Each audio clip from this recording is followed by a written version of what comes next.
Hey Peppers, welcome back to another Beyond the Book.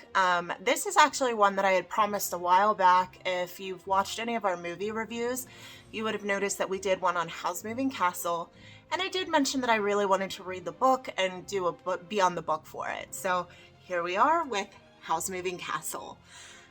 This one I was super excited to read. I was so excited to read it because of how much I adore the movie. Now, I didn't see this movie until I was in college. So for me to read the book as an adult, it felt a little strange because I've been pondering around the children's section of the library and of the bookstore quite a lot lately.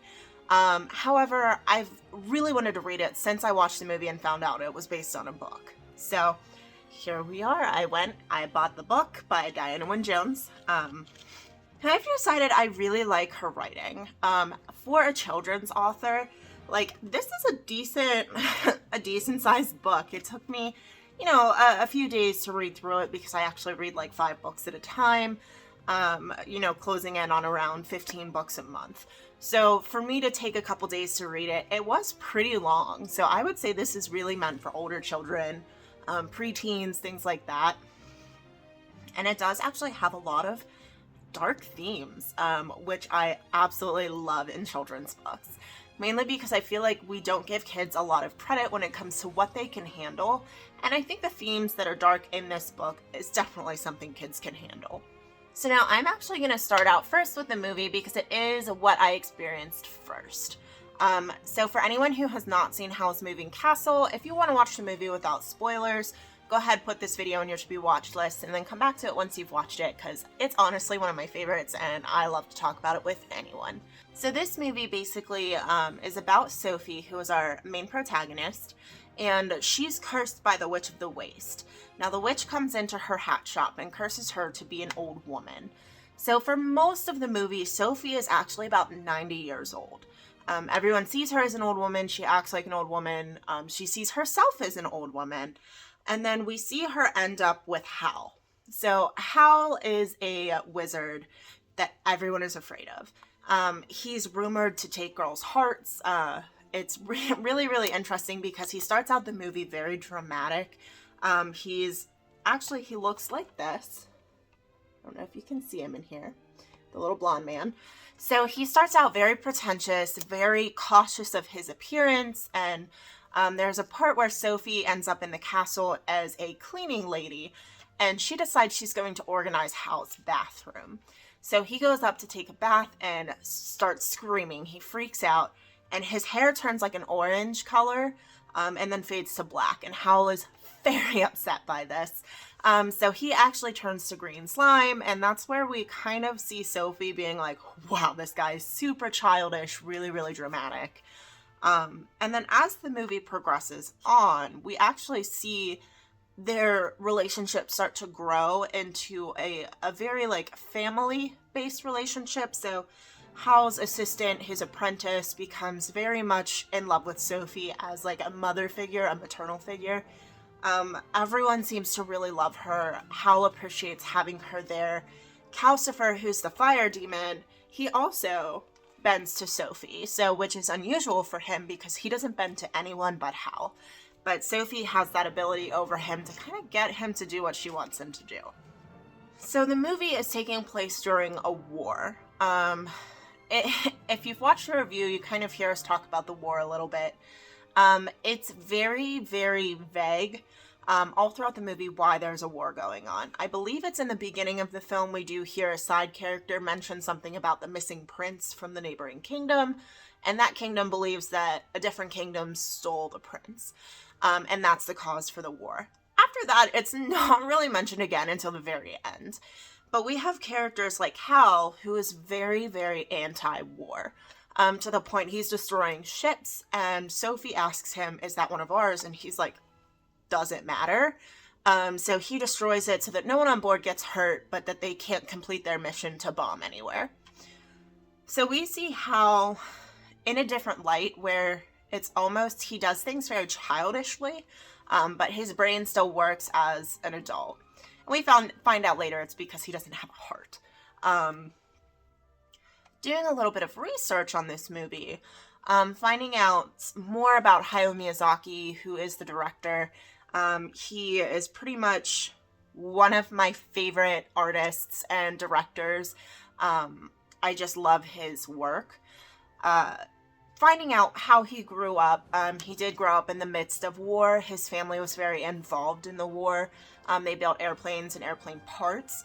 So he was displaced, I believe, 2 or 3 times because of war. And for him, that really made him hate war.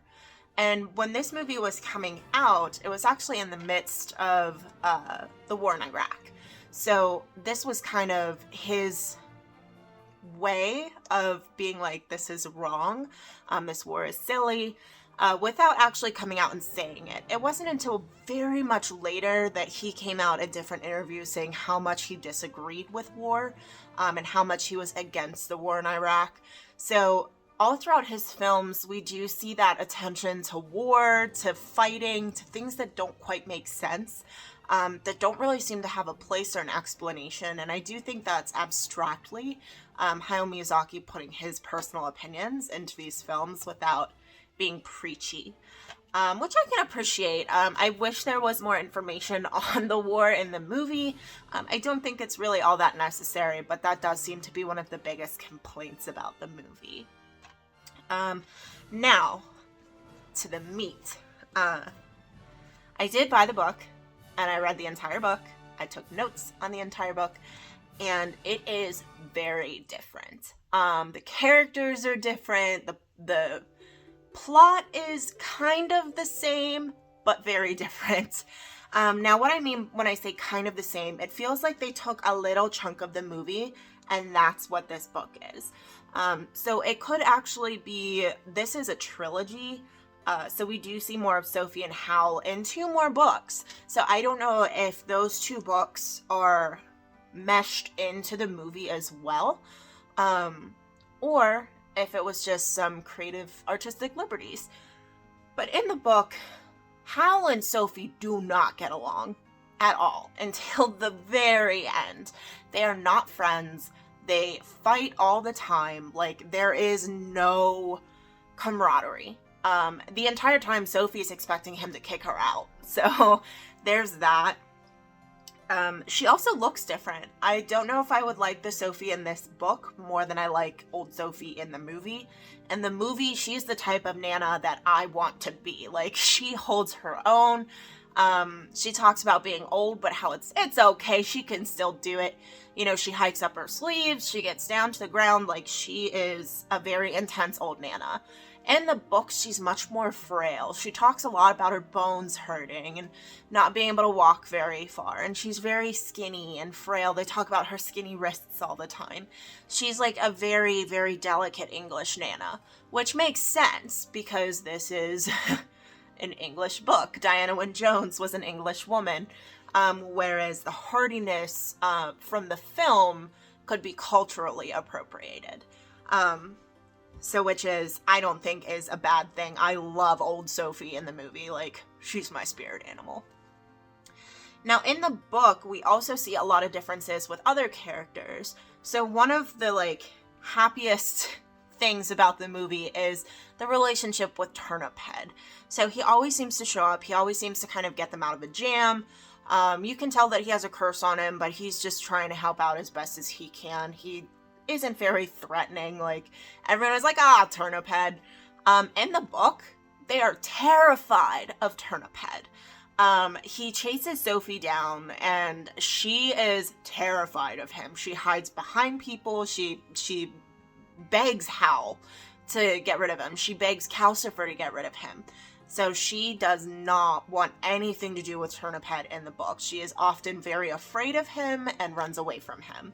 Even Howl is kind of afraid of Turnip Head. He goes, I can understand why you ran away. That guy's pretty scary. So that's one thing that I was like, you done did Turnip Head dirty. But not really, because that's a part of the darkness of the book. It turns out that Turnip Head does have a spell on him, and he is sent to find pieces of his missing body. So it turns out that he's actually one of the magicians that have gone missing, and the Witch of the Waste has put a curse on him, stole parts of his body, and then scattered the rest of them around. So he's hopping around trying to find his body parts.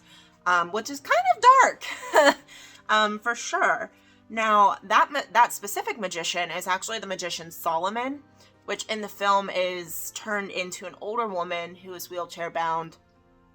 They kind of utilize Howl's teacher from the book. They meshed that character together with the magician Solomon to come up with the character for the film, which I don't think was a bad thing at all, because those characters, I feel like, are so much of a side character that it doesn't necessarily matter if they're mentioned in depth or not, because they don't grow, they don't develop. They're there to propel the story in a certain direction. But that's a part of the darkness of the book.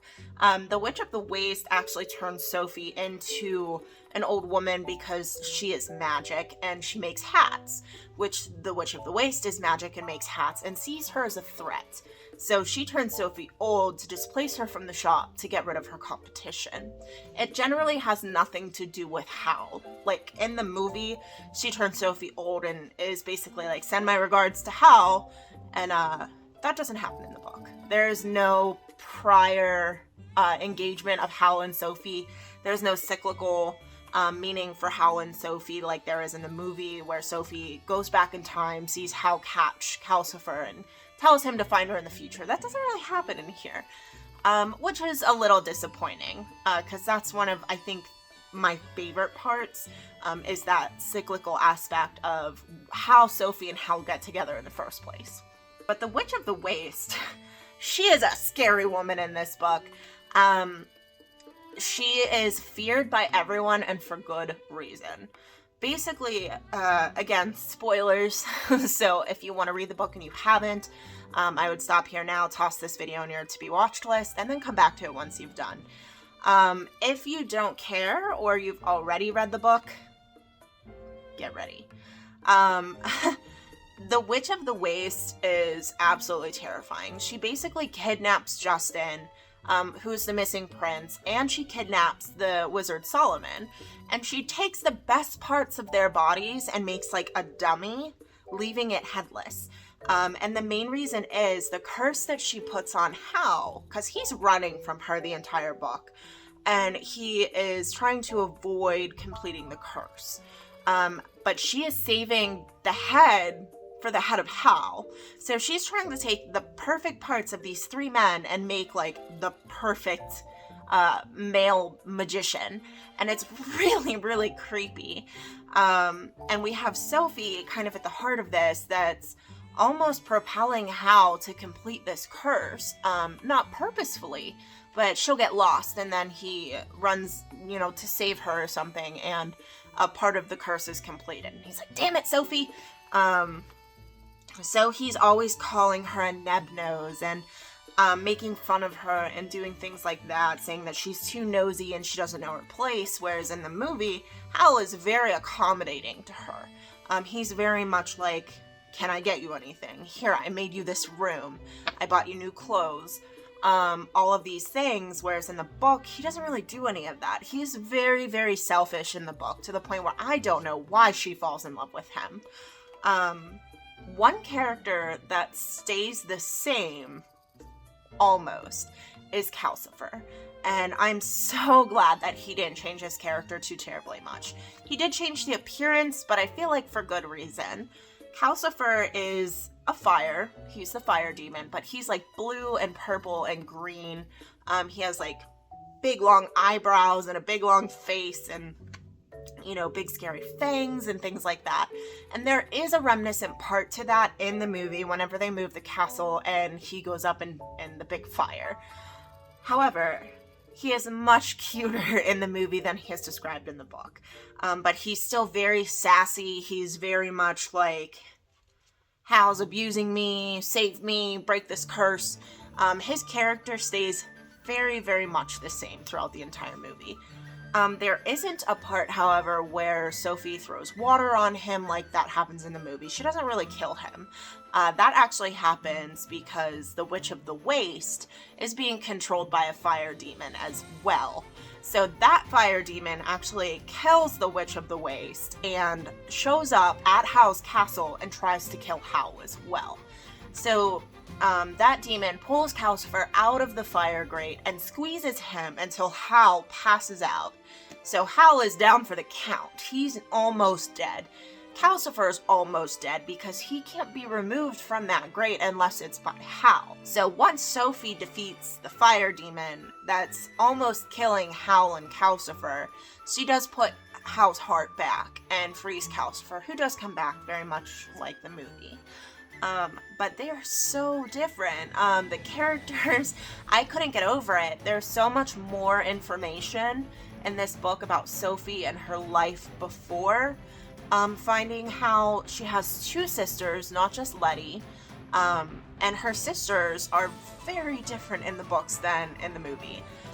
In the books, they do play a larger role in the whole story and with getting Howl back to being completed with his heart and finding Sophie and accepting her as an old woman, which helps Sophie break her own curse and turn back into a young woman. But her sisters are really fun in the books. They're younger than she is, so they are half-sisters. Sophie's dad remarried once her mother died, and that is the blonde woman that we see in the movie. But that's not Sophie's actual mom, that's her stepmom, which is why her sisters don't look like her.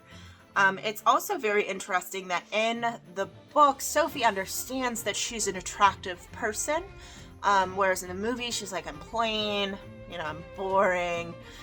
In the book, she understands that she's pretty and she wants to go make her own fortune, but she is saddled with the hat shop. She doesn't necessarily choose to stay there. And that's why she leaves eventually. She finds out that she should be getting paid and she's not getting paid, so she kind of pieces out. And then she's cursed to be an old woman. So that kind of solidifies her choice to leave.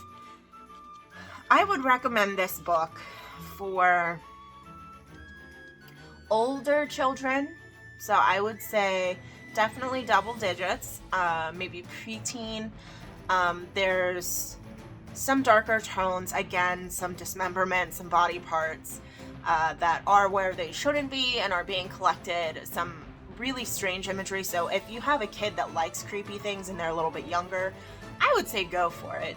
There's nothing explicit in this book, so it doesn't have, her chopping these bodies up or anything. We just see them. And by the end of the book, they are put back together and they are saved, so it does have a happy ending. That way we don't leave, two guys just kind of like, well, guess I'm, not fully completed as a person. So I would recommend this for either kids who like creepy things or older children that can handle, that this witch dismembered a couple people. It is very different, so I would not go into this book expecting what you see from the movie. That's something that I did, and I quickly changed whenever I saw the beginning of the book. I read the first chapter, and I was like, this is not going to be the same. I love the movie. I still think the movie is top-notch. Part of the family for sure, 5 out of 5 stars. I can watch this movie on repeat. This is my second DVD of it. I broke the first one. So I can watch this movie all day. The book I would give probably a 3.5 to 4 stars out of 5. Mainly because, again, I went in with a different mindset than picking it up thinking it's going to be something different. I like the characters, but I don't love them as much as I love the film characters. I like the story, but not quite as much as I like the story in the movie. So it's a great read. I would recommend it, but don't go in with the mindset of it's going to be just like the movie. Hey, thanks for watching, puppers. Let me know in the comments down below what you guys are reading and what you're watching, and if there's anything that you would like to see from me in terms of, a Beyond the Book or a book review. I do read about 12 to 15 books a month, so let me know what you're reading, and I will read it so that we can talk about it, because what's better than discussing books and movies? So let me know in the comments down below. Don't forget to like this video and subscribe to Pupcorn for more content, and I'll see you guys in the next one. Toodles!